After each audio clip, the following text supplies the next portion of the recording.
औरंगजेब ने अपने भाई दारा शिकोह का सिर कलम करा दिया, लेकिन पर्दे के पीछे असली खेल उसकी दो बहनों ने खेला था।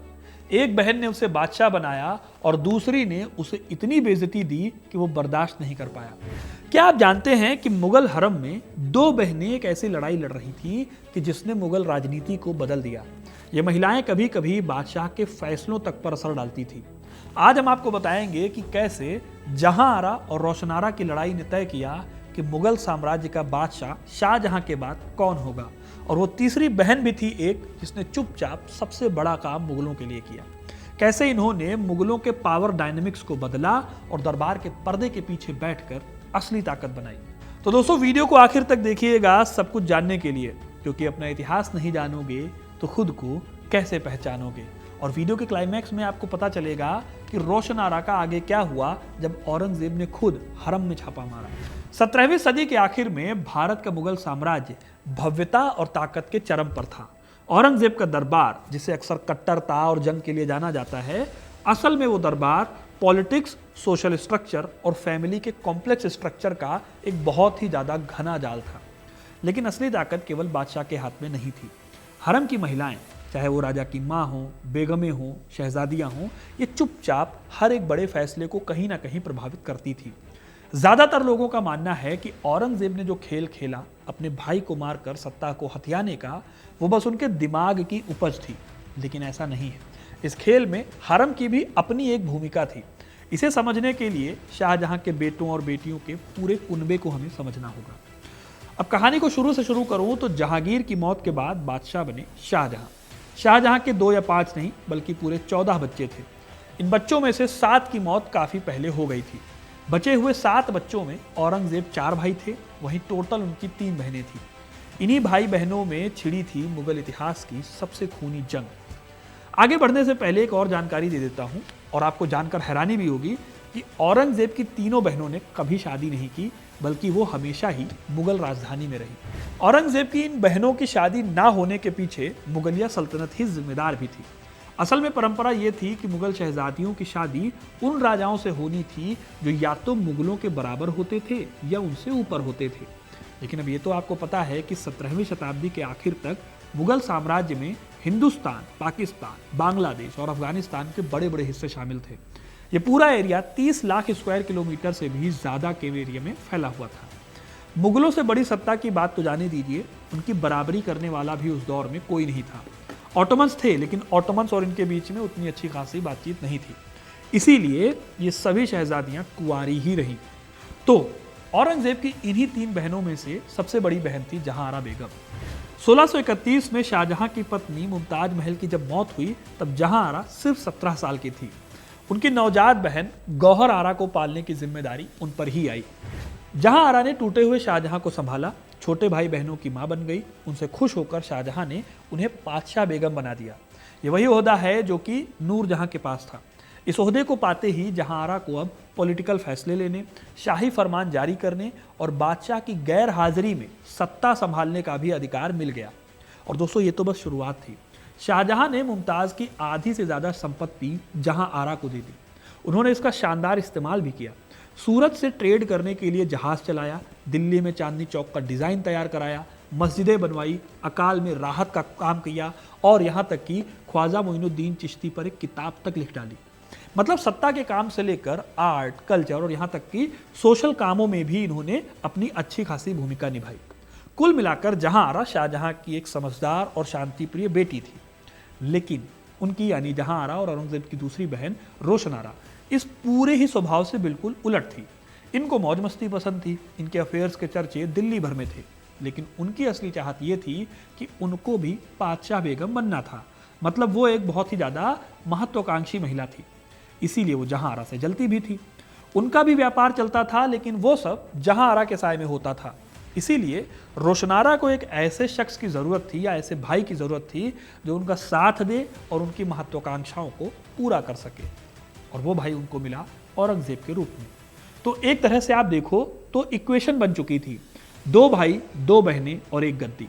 एक तरफ जहांआरा और दारा शिकोह, जिनको खुद बादशाह शाहजहां का सपोर्ट था।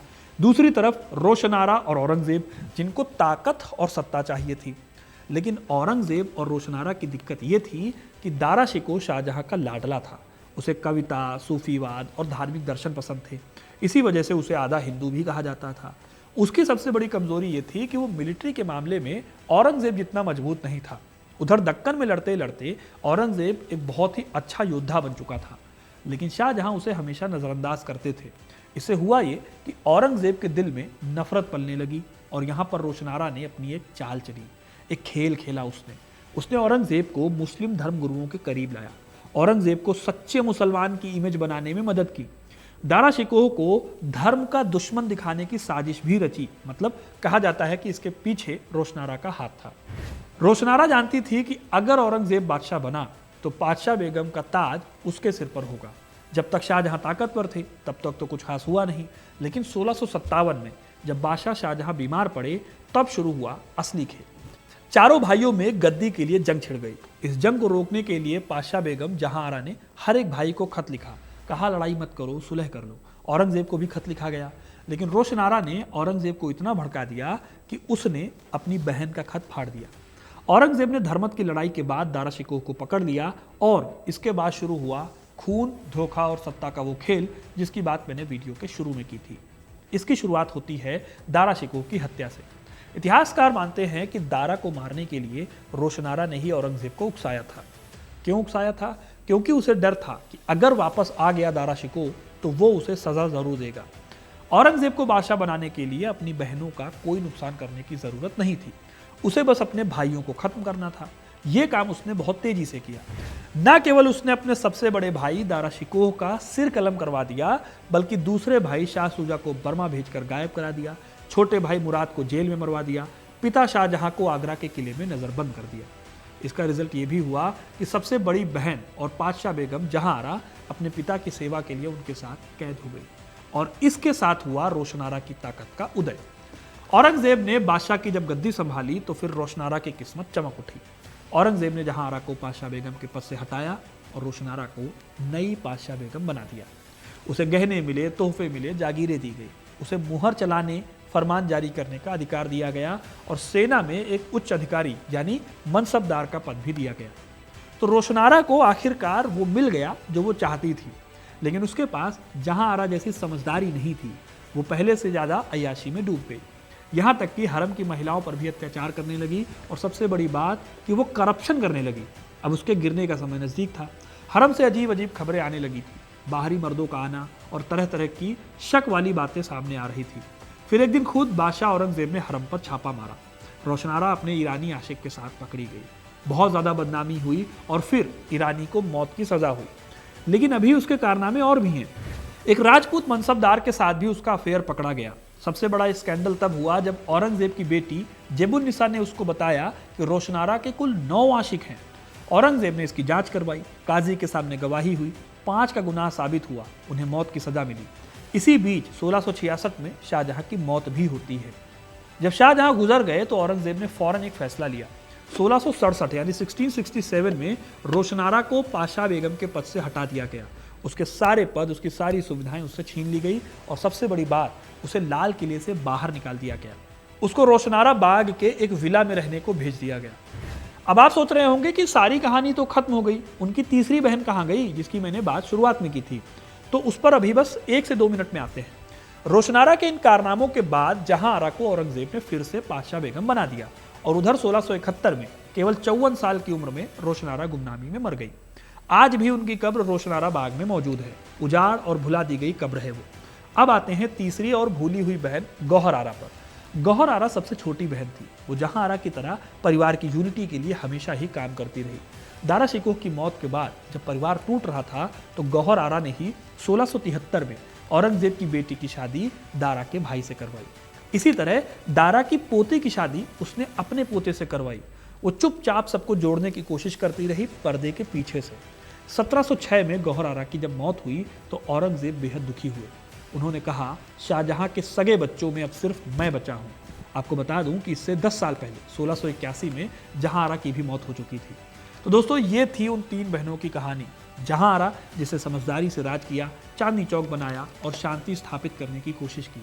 औरंगजेब ने अंत में उन्हीं को सम्मान भी दिया रोशनारा, जिसने सत्ता के लिए भाई को भड़काया, औरंगजेब को बादशाह तो बनाया, लेकिन अपनी अय्याशी से सब कुछ गंवा दिया और वो गुमनामी में गुमनाम भरी मौत मरी। गौहर आरा, जो चुपचाप परिवार को जोड़ती रही, सबसे कम चर्चित लेकिन सबसे ज्यादा शायद भरोसेमंद। इन तीनों ने सही तौर पर साबित किया कि मुगल हरम सिर्फ भोग विलास की जगह नहीं थी जैसा कि अक्सर दिखा दिया जाता है, बल्कि वो सत्ता का एक मंच भी था।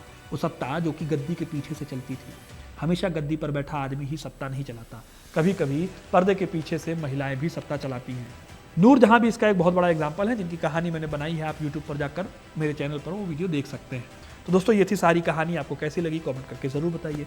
वीडियो को लाइक और शेयर करना ना भूलें और ऐसी इंटरेस्टिंग कहानियों के लिए, इतिहास से जुड़े रहने के लिए हिस्ट्री कनेक्ट को सब्सक्राइब जरूर करें। धन्यवाद।